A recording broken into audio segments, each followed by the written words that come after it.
성경 말씀은 마태복음 21장 23절부터 32절까지입니다. 마태복음 21장 23절부터 32절까지입니다. 예수께서 성전에 들어가 가르치실새 대제사장들과 백성의 장로들이 나와 가로되 내가 무슨 권세로 이런 일을 하느뇨? 또 누가 이 권세를 주었느뇨? 예수께서 대답하시되 나도 한 말을 너희에게 물으리니 너희가 대답하면 나도 무슨 권세로 이런 일을 하는지 이르리라. 요한의 세례가 어디로서 왔느냐? 하늘로서냐 사람에게로서냐? 저희가 서로 의논하여 가로되 만일 하늘로서라 하면 어찌하여 저를 믿지 아니하였느냐 할 것이요. 만일 사람에게로서라 하면 모든 사람이 요한을 선지자로 여기니 백성이 무섭다 하여 예수께 대답하여 가로되 우리가 알지 못하노라 하니 예수께서 가라사대 나도 무슨 권세로 이런 일을 하는지 너희에게 이르지 아니하리라. 그러나 너희 생각에는 어떠하뇨? 한 사람이 두 아들이 있는데 맏아들에게 가서 이르되 얘 오늘 포도원에 가서 일하라 하니 대답하여 가로되 아버지여 가겠소이다 하더니 가지 아니하고 둘째 아들에게 가서 또 이같이 말하니 대답하여 가로되 실소이다 하더니 그 후에 뉘우치고 갔으니 그 둘 중에 누가 아비의 뜻대로 하였느뇨? 가로되 둘째 아들이니이다. 예수께서 저희에게 이르시되 내가 진실로 너희에게 이르노니 세리들과 창기들이 너희보다 먼저 하나님의 나라에 들어가리라. 요한이 의의 도로 너희에게 왔거늘 너희는 저를 믿지 아니하였으되 세리와 창기는 믿었으며 너희는 이것을 보고도 종시 뉘우쳐 믿지 아니하였도다.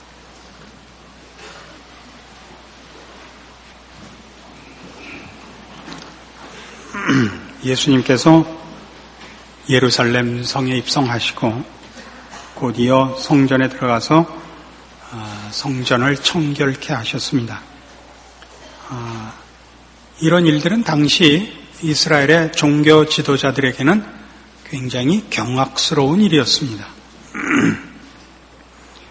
이스라엘의 신앙의 전통이요, 규범이요, 그 필수적인 내용들을 전부 반대하시고 그 폐기를 선언하시는 예수님의 행동과 또 이 예수님을 메시아로서 환대하는 군중들, 이 모든 것이 다 이스라엘의 종교적 정치적 지도자들에게는 상당히 놀라운 일일 수밖에 없었습니다.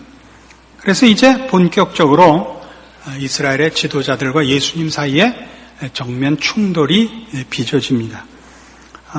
마태복음 21장 15절 보시면 대제사장들과 서기관들이 예수의 하시는 이상한 일과 또 성전에서 소리질러 호산나 다윗의 자손이여 하는 아이들을 보고 분하여 예수께 말하되 저희 하는 말을 듣느뇨.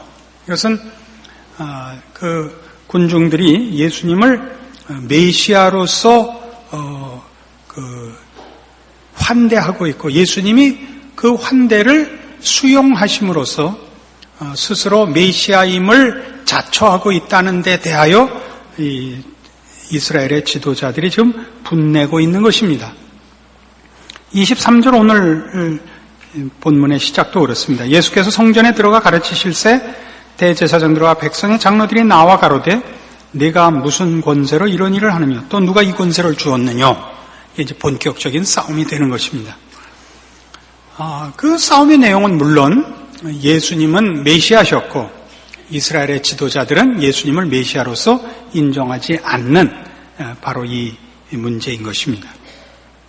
그러자 예수님께서 요한의 세례가 하늘로서냐 사람에게서냐 라는 질문으로 이 예수님의 메시아 되심을 질문하는 이 이스라엘의 지도자들에게 답으로 주셨습니다.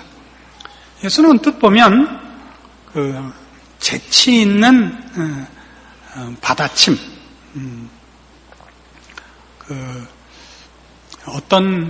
옛날에 어떤 마을에 돈 많은 영감님이 있으셨는데 이제 심심하셔서 이런 상을 걸고 사람들 앞에 내기를 했답니다.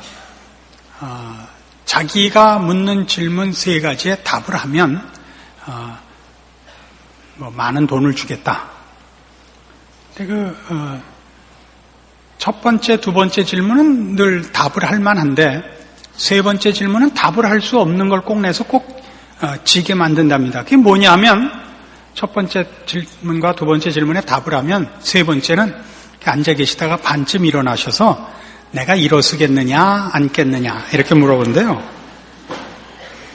그래서 김선달이 그랬대나 뭐 정수동이 그랬대나 하여튼 우리나라 옛날 어른 중에 그 가장 재치 있는 분 중에 한 분이 그 말을 듣고 찾아가서 내가 일어서겠느냐 앉겠느냐 그러자 방 밖으로 나가서 발을 하나 그 문지방 밖으로 꺼내놓고 내가 나가겠습니까? 들어오겠습니까? 이렇게 받아쳤다 그래요. 이런 식의 그 말하자면 일종의 우문현답이랄까 일종의 궤변이랄까 하는 그런 이런 말장난에 속한 것으로 그 오해할 소지가 있는데 지금은 그런 게 아닙니다. 예수님께서 요한의 세례가 하늘로서냐 사람에게서냐라고 묻는 것은 세례 요한에 대한 이해야말로 메시아를 이해하는 열쇠이기 때문에 그렇습니다. 지금 이 대제사장들과 백성의 장로들은 이 문제에 답을 못합니다. 저들은 요한이 하나님이 보낸 선지자라고 믿지 않습니다만 백성들이 그렇게 믿고 있기 때문에 이렇게도 저렇게도 답을 하지 못하고 그래서 답을 못했다 이렇게 나오죠. 이 요한의 사역에 대해서 우리가 다시 한번 생각해 볼 필요가 있습니다. 마태복음 3장에 가보십시다.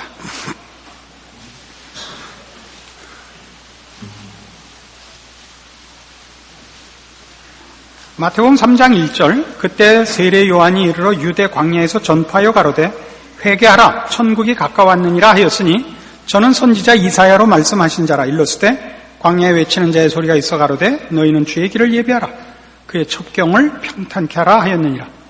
이 요한은 약대 털옷을 입고 허리에 가죽띠를 띠고 음식은 메뚜기와 석청이었더라. 이때 예루살렘과 온 유대와 요단강 사방에서 다 그에게 나와 자기들의 죄를 자복하고 요단강에서 그에게 세례를 받더니 요한이 많은 바리새인과 사두개인이 세례 베푸는 데 오는 것을 보고 이르되 독사의 자식들아 누가 너희를 가르쳐 임박한 진노를 피하라 하더냐. 그러므로 회개에 합당한 열매를 맺고 속으로 아브라함이 우리 조상이라고 생각지 말라. 내가 너희에게 이르노니 하나님이 능히 이 돌들로도 아브라함의 자손이 되게 하시리라. 세례 요한의 사역은 메시아의 길을 준비하는 것입니다. 그는 메시아 되신 예수 그리스도의 앞에 서서 그 사역을 준비하는 자입니다. 그래서 요한이 와서 한 것은 뭐였냐 하면 회개하라였습니다. 회개하라. 그리고 이스라엘 백성의 지도자들을 향해서 7절에 있는 바와 같이 바리새인과 사두개인들에게 독사의 자식들아 라고 구중을 하고 너희가 9절에 있는 바와 같이 아브라함의 자손이 아니다. 너희도 회개해야 된다라고 구중을 했습니다. 이것은 바로 예수님이 하신 사역의 내용과 일치하고 그런 차원에서 이스라엘의 지도자들은 세례 요한도 적대시했고 또 예수님께도 그렇게 하는 것입니다. 그렇게 한 이유가 무엇이냐? 저들은 자기네들이 회개할 대상이라고는 생각지 않았던 것입니다. 이스라엘 백성들이 기대했던 메시아는 이 유일한 하나님의 백성, 하나님의 선민들이 당하고 있는 현실적인 어려움들을 해결해주는 정치적, 군사적 해방자로서 메시아를 기다리고 있는 것입니다.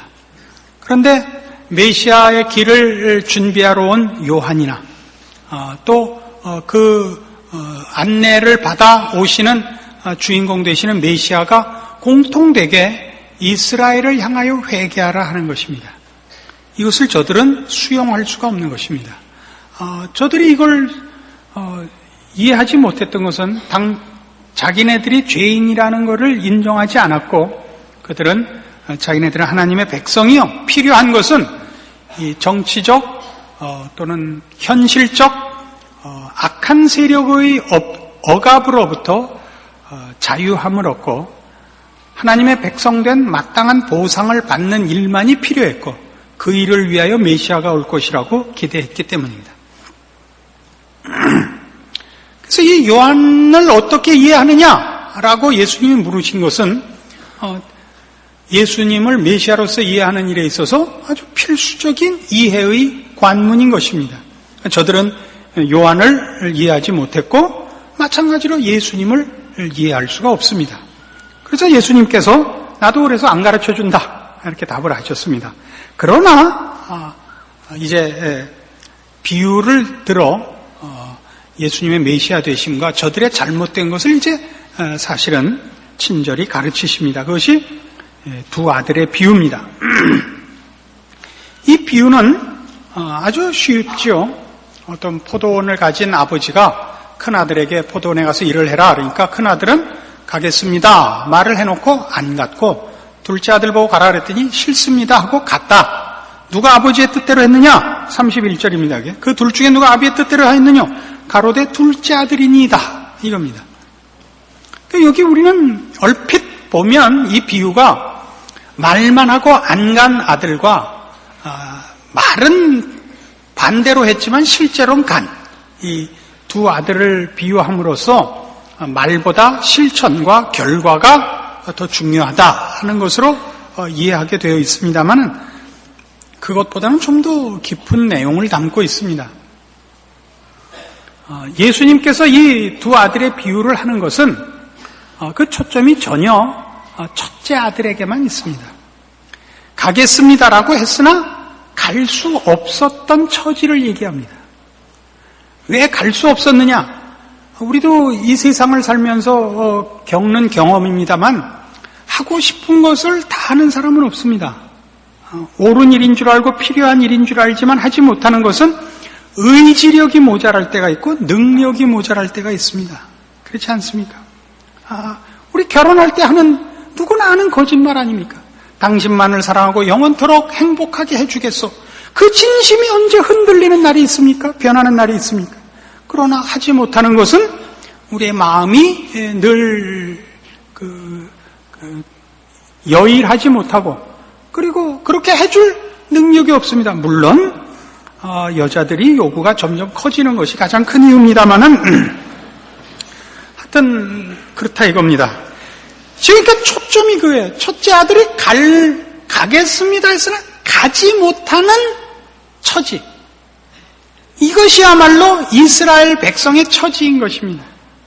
저들은 하나님을 알며 하나님의 의와 요구하시는 모든 것을 지킬 마음이 있으나 할 수가 없습니다. 왜요? 그 속이 바뀌어 있지 않기 때문입니다. 구약의 제사법이나 율법을 가지고는 저들의 속을 바꿔내지 못하기 때문입니다. 이건 어디에서 이런 사상을 우리가 얻어내느냐 하면 마태복음 7장에 가면 이 문제에 대한 이해를 돕는 내용을 만납니다. 마태복음 7장 15절 거짓 선지자들을 삼가라. 양의 옷을 입고 너희에게 나오나 속에는 노략질하는 일이라. 그의 열매로 그들을 알지니 가시나무에서 포도를 또는 엉겅퀴에서 무화과를 따겠느냐. 이와 같이 좋은 나무마다 아름다운 열매를 맺고 못된 나무가 나쁜 열매를 맺나니 좋은 나무가 나쁜 열매를 맺을 수 없고 못된 나무가 아름다운 열매를 맺을 수 없느니라. 아름다운 열매를 맺지 아니하는 나무마다 지켜 불에 던지우느니라. 이러므로 그의 열매로 그들을 알리라.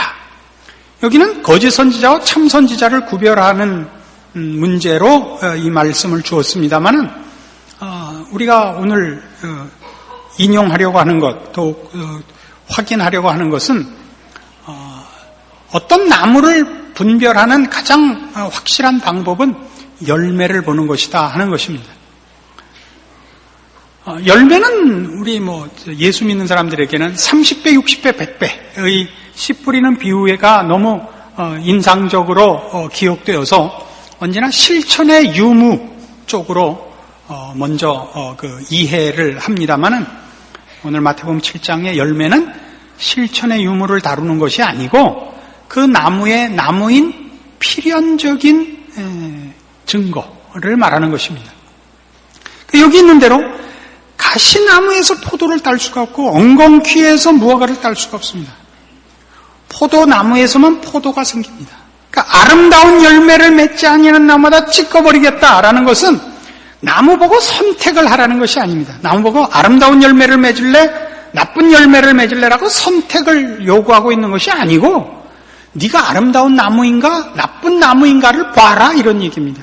아름다운 열매를 맺지 않는 나무는 아름다운 나무가 아니다. 이런 얘기입니다. 아름다운 열매를 너 왜 안 맺었느냐가 아닙니다. 가시나무에서 포도를 딸 수 없습니다. 가시나무에 무슨 열매가 맺힙니까? 앞선 설교에서 물어봤더니 가시나무에는 가시고기가 열린답니다. 가시나무에는 포도가 생기지 않죠. 엉겅퀴에 무화과가 생기지 않습니다. 우리 강아지 풀에는 뭐가 생깁니까? 이름대로 하면 강아지가 열리겠죠. 여기서 말하는 열매는 그 얘기입니다. 여기서 말하는 열매는, 그러니까 큰 아들이 가겠습니다 했으나 갈 수 없었던 것은 갈 실력이 없는 겁니다. 갈 존재가 안 돼 있다. 여기에 초점이 있는 겁니다.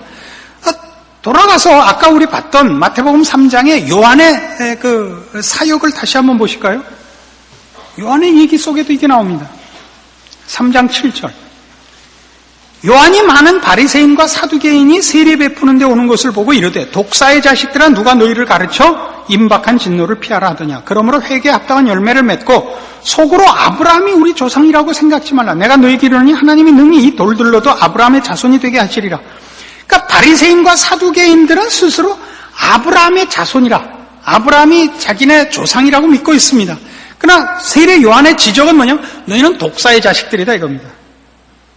독사의 자식은 뭡니까? 독사의 자식은 강아지일 수 없습니다. 우리 오늘 열매 얘기에서 하는 바와 같이 독사의 자식은 뱀 새끼는 뱀입니다. 그렇죠? 그러니까 너희는 아브라함의 자손이 아니다 이겁니다. 너희도 회개해야 돼. 너희는 뱀 새끼니라 이거거든요. 그리고 하는 얘기가 이미 도끼가 나무 뿌리에 놓였으니 좋은 열매 맺지 아니하는 나무마다 찍어 불에 던지우리라. 마태복음 7장 얘기가 여기 이미 나와 있었죠. 좋은 열매 맺지 아니하는 나무마다 찍겠다. 너희가 선행을 해라. 너희 왜 악행을 하느냐가 아니라 너희가 악한 일을 하는 이유는 너희가 독사의 자식이기 때문이다. 너희가 참다운 아브라함의 자손이 아니기 때문이다. 그러니까 너희 보고 회개하려는 것이다 이겁니다. 요한복음 8장에 가실까요?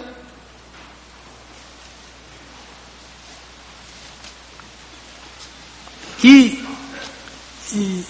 아비 논쟁이 이 요한복음 8장에 아주 더 자세하게 등장합니다. 요한복음 8장 31절.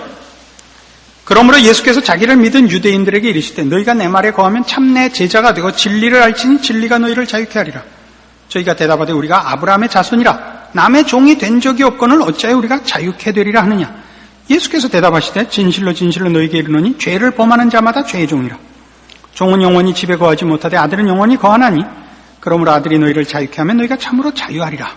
나도 너희가 아브라함의 자손인 줄 아노라. 그러나 내 말이 너희 속에 있을 곳이 없으므로 나를 죽이려 하는도다. 나는 내 아버지에게서 본 것을 말하고 너희는 너희 아비에게서 들은 것을 행하느니라. 대답하여 가로되 우리 아버지는 아브라함이라 하니 예수께서 가라사대 너희가 아브라함의 자손이면 아브라함의 행사를 할 것이오늘 지금 하나님께 들은 진리를 너희에게 말한 사람이 나를 죽이려 하는도다. 아브라함은 이렇게 하지 아니하였느니라. 너희는 너희 아비의 행사를 하는도다. 대답하되 우리가 음란한 데서 나지 아니하였고 아버지는 한 분뿐이시니 곧 하나님이시로다.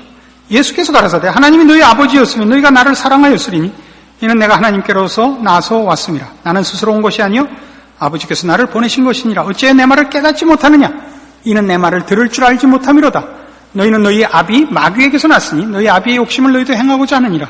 저는 처음부터 살인한 자여 진리가 그 속에 없으므로 진리에 서지 못하고 거짓을 말할 때마다 제 것으로 말하나니 이는 저가 거짓말장이요 거짓의 아비가 되었음이니라.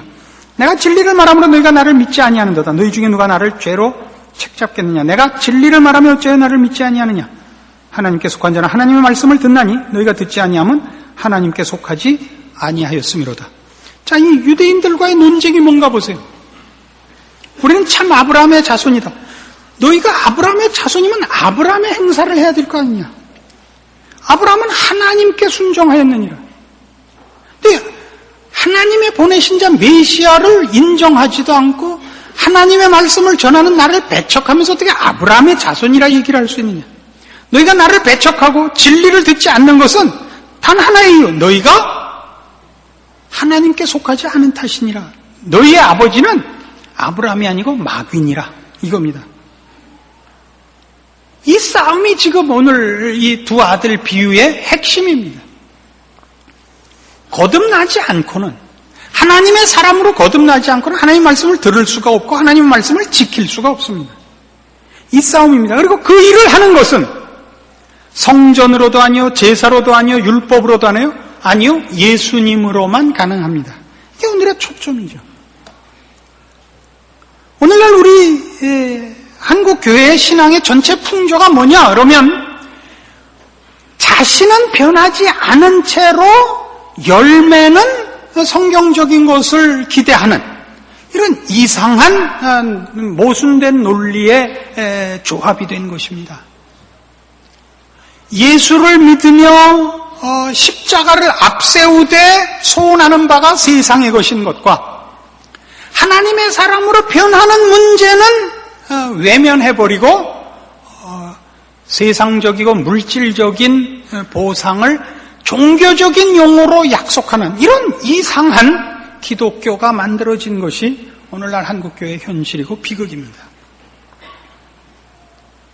포도를 열매 맺으려면 포도나무가 되어야 합니다. 우리는 그렇게 안 하죠.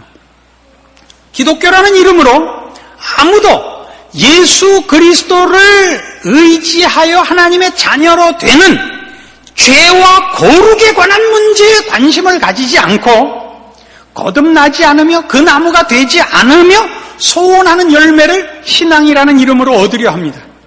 그래서 한국 교회는 참다운 신자가 되는 문제보다 보상을 받아내는 신앙 행위만 무성합니다.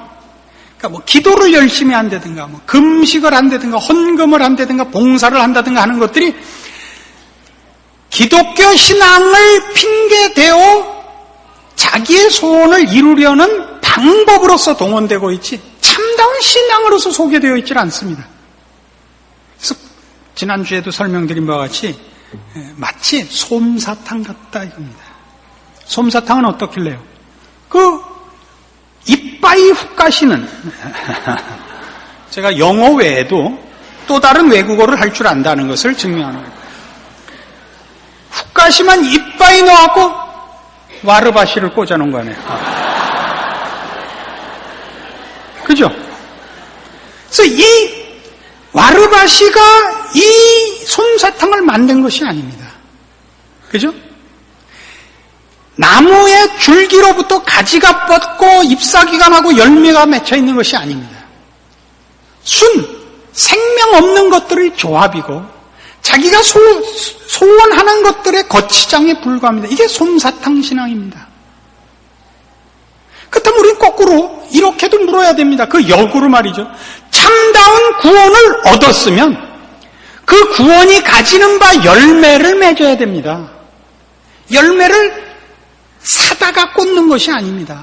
주워다가 치장하는 것이 아니고 이 생명된 나무에 마땅한 열매를 구해야 됩니다. 안 그렇습니까? 여러분이 참다운 구원을 얻었다면 그럼 우리는 이 전자의 문제에 관한 거는 일단 넘어갔다고 보자면 후자의 문제는 대부분 저촉됩니다. 포도나무는 포도가 열리는 겁니다. 사과나무는 사과가 열리는 겁니다. 포도나무에 돈이 열리지 않습니다. 이 문제를 우리가 분명하게 극복을 하자 말입니다. 우리는 예수 그리스도로 말미암아 죄와 사망에서 구원함을 얻으며 더러움과 무지함과 흑암에서 구원함을 얻는 것입니다. 우리가 얻은 구원은 하나님의 자녀가 가지는 영광의 자리입니다. 그건 참다운 인간의 경지입니다. 하나님을 아버지라 부르는 신분이 가지는 특권들입니다. 참으로 사람다운 사람이 되는 것입니다. 그런 갈등과 그런 갈증이 있으십니까? 왜 나는 인간답게 못 사는가? 이런 점검이 있어야 됩니다. 종교적 차원에서만의 문제가 아닙니다. 구원이 허락한 인간의 인간된 고급한 경지에 관한 자부심과 책임과 그것을 기준한 자기 경계가 있어야 됩니다. 이런 건 없고 속물적이고 물질적인 소원밖에는 없습니다. 누가 더 많이 가지느냐, 누가 더 세상적으로 높으냐 하는 가장 유치한 경쟁 외에는 거의 금수의 수준에 불과한 자존심 경쟁밖에 없습니다. 하나님의 자녀가 가지는, 하나님을 아버지라 부르며 예수 그리스도를 주로 믿는다는 신앙 고백이 가지는 거룩한 경지의 것들이 없다고요. 이 문제에 대해 여러분 속상해 하십니까? 이 문제로 여러분 자녀를 질책하십니까? 안 하지 않습니까? 여러분 자녀들이 교활하지 않다고는 여러분이 뭐라 그러잖아요. 제가 아는 어떤 가정도 그 애가 어린데 유치원에 가면 맞고 오는 거예요. 너무 화가 나서 부부가 합심하여 야 장돌로 찍어 병으로 패 나머지는 엄마 아빠가 다 책임질게 이따위로 교육을 시키고 있어요. 네, 뭐 이동영 목사라고 이름은 밝히지 않겠어요. 얼마나 무서운 건지 몰라요. 맞는 게 잘하는 거예요. 때리는 건 잘하는 거 아닙니다. 전 국민학교 때 별명이 울보였어요. 그래도 이렇게 훌륭해졌단 말이에요.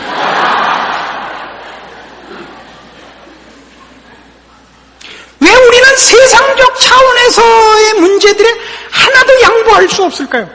우리는 우리가 지금 와 있고 얻었고 약속받고 있고 누리도록 되어 있는 거룩한 경지에서의 우리의 것들에 대해 아무런 확인이 없기 때문에 그래서 저 세상의 것들을 가지고 세상 사람과 싸우고 있는 것일 겁니다. 그게 다기 때문이죠. 그죠? 우리의 신앙을 확인하는 것도 하나님의 사랑을 확인하는 것도 물질 외에는 없어요. 애 공부 잘하는 것이 하나님의 복일 수도 있고 아닐 수도 있습니다. 하나님은 복을 물질로 환산하는 것으로 꼭 주시지 않습니다. 여러분이 신앙이 좋아서 애가 좋은 학교를 갔다고 얘기할 수 없습니다. 그건 좀 다른 문제입니다. 그럼 우리는 그런 것들로 점검을 하고 그런 것들로 남을 공격하죠. 어떤 가정에 어려운 일이 생기고 뭐 자식들이 뭐 말을 안 듣고 무슨 사업이 잘 안 되면 그것이 마치 신앙적인 문제인 양 얘기를 합니다. 그런 적이 없지는 않습니다. 그런 것이 하나의 계기가 되고 생각할 이유가 되는 동기가 되는 하나님의 간섭도 있습니다. 그러나 물질적인 것이 세상적인 어떤 형편들이 영적인 것을 점검하는 것은 아닙니다. 영적인 것은 다른 것입니다. 거룩한 싸움을 하는 것입니다. 죄에 대하여 긴장하는 것입니다. 하나님의 눈 밖에 날까봐 조심하는 것입니다. 이것이 신앙입니다. 그리고 그것을 위해서라면 다른 모든 것은 손해를 봐도 좋다라고 생각하는 것입니다. 이렇게 죽도록 충성을 합니다. 죽도록 충성은 무슨 장렬한 그런 비장한 그런 것이 아닙니다. 분별의 문제입니다. 분별의 문제. 여러분은 이 큰아들 같은 겁니다, 지금. 모든 신앙의 고백과 성경의 내용들에 대하여 하겠습니다. 나는 하나님의 백성입니다. 나는 예수를 믿습니다. 라고 고백하지만 실제로는 포도원에 들어가지 않은 그런 사람들과 방불합니다. 이 지금 예수님 앞에 꾸중을 듣고 있는 당시 이스라엘 사람들은 율법을 의지하였기 때문에 예수 그리스도를 거부하여 그 나라에 들어갈 수 없어서 그러고 있는 것이라면 오늘날 우리 예수를 믿는다고 고백하는 신약 성도들은 믿고 들어갔으나 자신이 얻은 바 은혜와 구원이 무엇을 의미하는지를 몰라서 포도원 안에서 계속 망원경 들고 울타리에 전부 서서 세상만 쳐다보고 있는 겁니다. 그게 우리의 현실일지 모릅니다. 여러분 자신의 신자된 고백이 갖는 기대와 지금 소유한 것들에 대한 확인을 말씀을 통하여 다시 하십시오. 그리고 여러분의 신자된 현실을 놓치지 마십시오. 하나님의 사람으로 사십시오. 세상이 여러분에게 갖다 대는 그 유혹과 시험과 공격에 지지 마십시오. 우린 세상에다가 우리가 아첨을 떨 이유가 없는 사람입니다. 대강 살아도 좋다는 얘기가 아닙니다. 열심히 우리 인생을 살 것입니다마는 세상을 목적으로 하거나 세상을 가치로 삼지 않습니다.